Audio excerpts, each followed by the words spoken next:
My experiment is to see if I can lower my blood pressure with beet juice powder, and I'm going to also use dark chocolate. Probably eat this whole candy bar. 3 of these squares, they have 170 calories. There's 10 squares, so what's that, a little over 530 calories for this entire bar. Quite a few calories, but if you exercise a lot, I guess you can burn those off. I bought the chocolate bar up at Trader Joe's. It's 72% dark chocolate. It's about what the minimum you want. This is a $2 bar. They have a ton of them, but it's actually not a bad deal. So it's 3.5 ounces of chocolate for $2. So that's a $2 candy bar. Actually pretty decent taste and pretty rich chocolate taste to it if you like chocolate.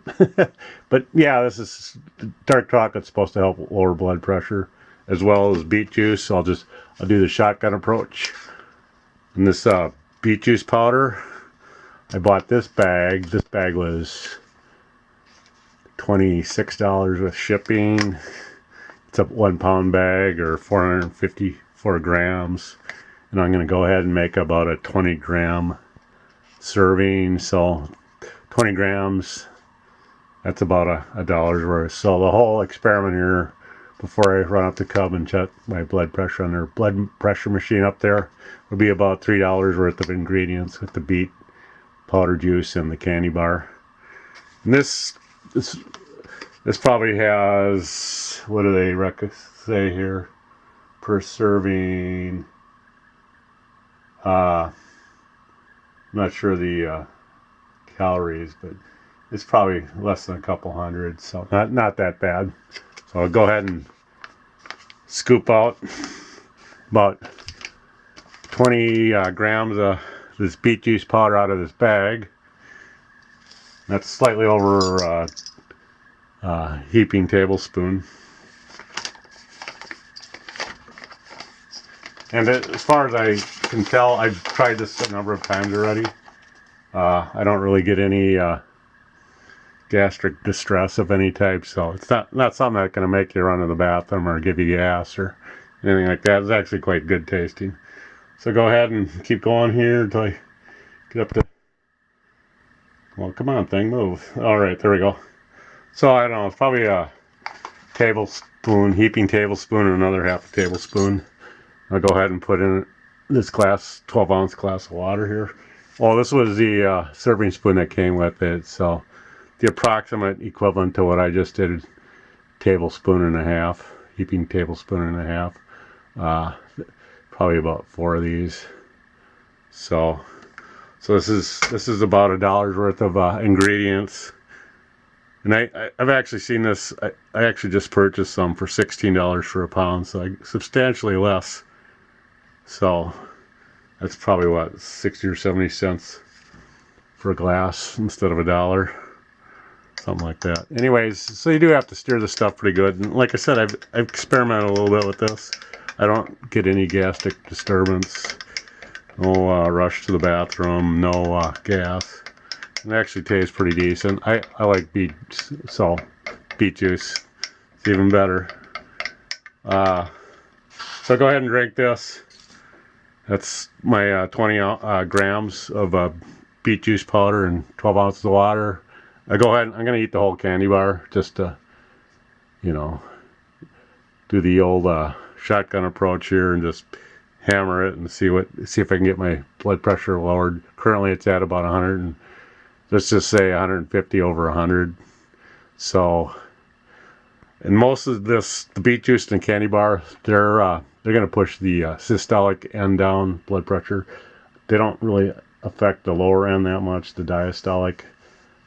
So that's my next part of the experiment. When I do it, will be to get potassium supplements. That should help with the diastolic side.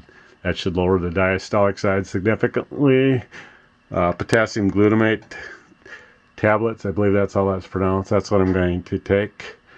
I'll take a few of those as a supplement. See if that pushes the diastolic side down a bit.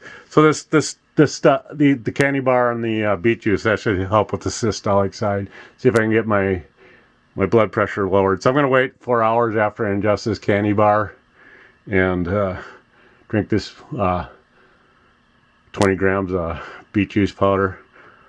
So this, yeah, not super healthy. Probably about 530 calories in this bar. But if you exercise a lot and push other things out of your diet, probably not that terrible. And I bought the candy bar up at Trader Joe's.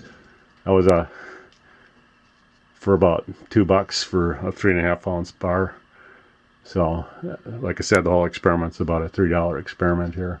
And you want, the higher the dark chocolate relative to everything else in the candy bar, the better. 72 is probably about as low as you want to go for percentage for dark chocolate. You can get it all the way up to 92 up at Trader Joe's. I don't think the bars are any cheaper. I just didn't see any. So I went to 72% dark chocolate. So that's $2 for dark chocolate. That's for a 3.5 ounce bar. That's pretty reasonable, really, honestly. So give this a shotgun approach and just go up to Cub Pharmacy. And I did buy a regular stethoscope and blood pressure cuff, and just too hard to use. And I kind of got a dog in a fight, so I might inadvertently, subconsciously alter results. So I kind of like the robotic approach. Just go up to Cub.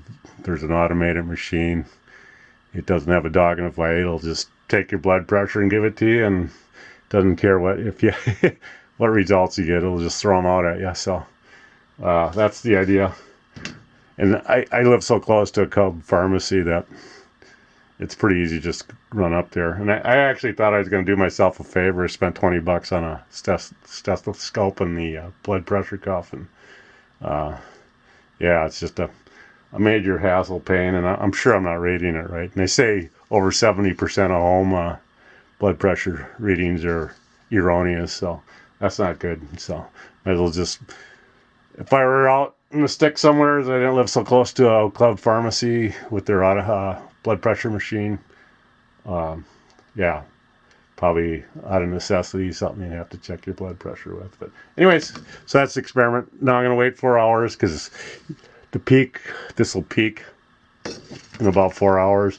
So when the beet juice and the candy bar, when they digest in my digestive system, what happens is they'll release nitric oxide into your bloodstream, and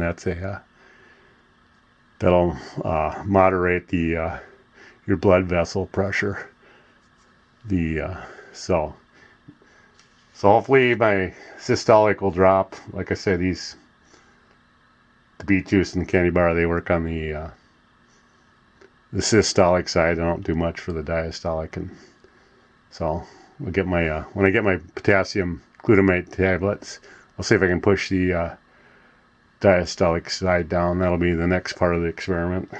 So anyways, here goes. I'll go up to Cub Pharmacy in 4 hours and get results and post them to the other part of this video after I make it. So there you go. I went to eBay and I purchased this stethoscope kit with the phygmometer, I think that's how it's pronounced, and this blood pressure cuff. And supposedly, I mean, this is the official way to take blood pressure tests. But I put this cuff on by myself, pump this up, and listen for a pulse and all that. Very difficult for one person. So, plus, I don't know, I just find it a whole lot easier to go up to Cub Pharmacy. They got an automated blood pressure check machine where you just slip your arm in a plastic sleeve and it pumps up a bladder inside the plastic sleeve, and that's the blood pressure cuff, and computer basically pumps up and down the pressure to check for your systolic and diastolic pressure. So I only live about a mile from a Cub Pharmacy, and they have a blood pressure machine, automated.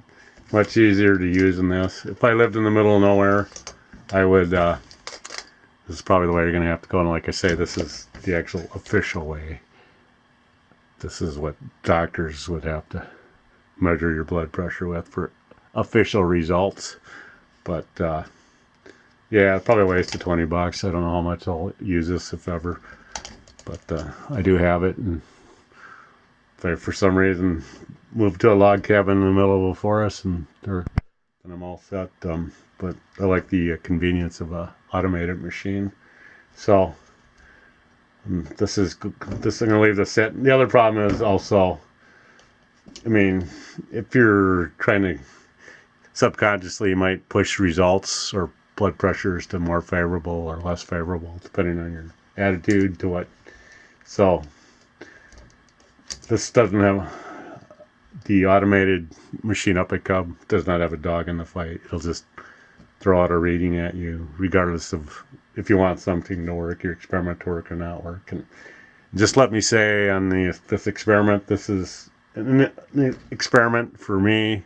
If you see enough favorable results that you want to experiment with it, go ahead. But I'm not making any guarantees or making any projections for any other humans. You know, some of us will be, you know, Olympian marathon runners. The physiology, they have the right physiology.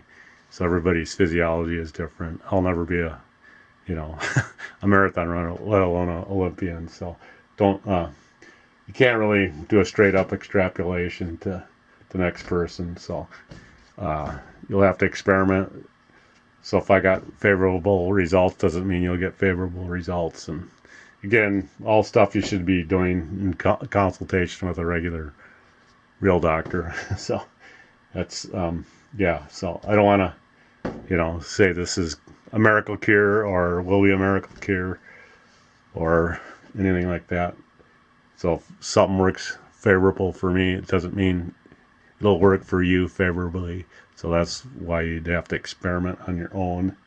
This isn't a large clinical study where they do, you know, 1,000 people, get a statistical average so they can make, you know, project with more certainty how it'll affect a given individual in the general population. You know, this is totally anecdotal. I can't make a projection past what I see for myself. So this is just an experiment for me. And again, if you think there's enough there that looks promising, maybe run your own experiment. See if there's, you know, something's positive for you there. Maybe not. Just, you know, don't anticipate anything from this. Just, you know, this is just a one-man experiment. I can't, you know, make any conclusions as far as general population, what happens. And everybody's physiology is different. Like I say, some people go on to be marathon Olympian runners. Some people will never have that ability.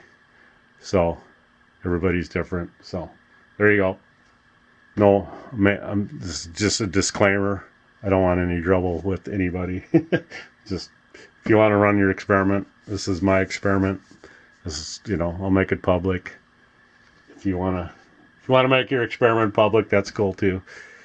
If enough people do it, then, you know, get a consensus that maybe something good or something bad is with the beet juice or candy bar. So there you go. That's about all I want to say on it for right now. At some point, I'll add a potassium supplement in there, potassium glutamate. See if I can get the diastolic part of my blood pressure lowered.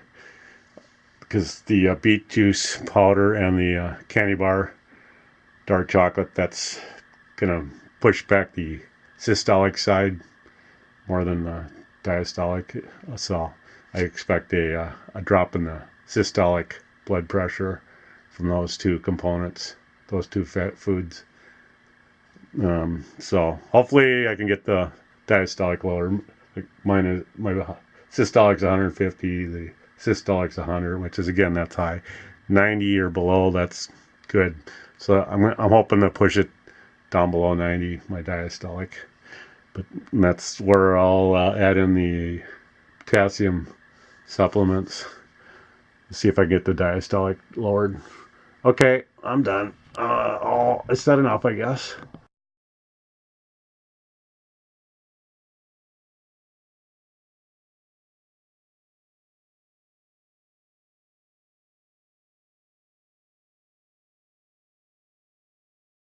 So the question was whether beet juice can lower blood pressure, and so I'm going to go ahead and check that. Put my arm through this blood pressure sleeve, check blood pressure, that's what I want to do. Log in.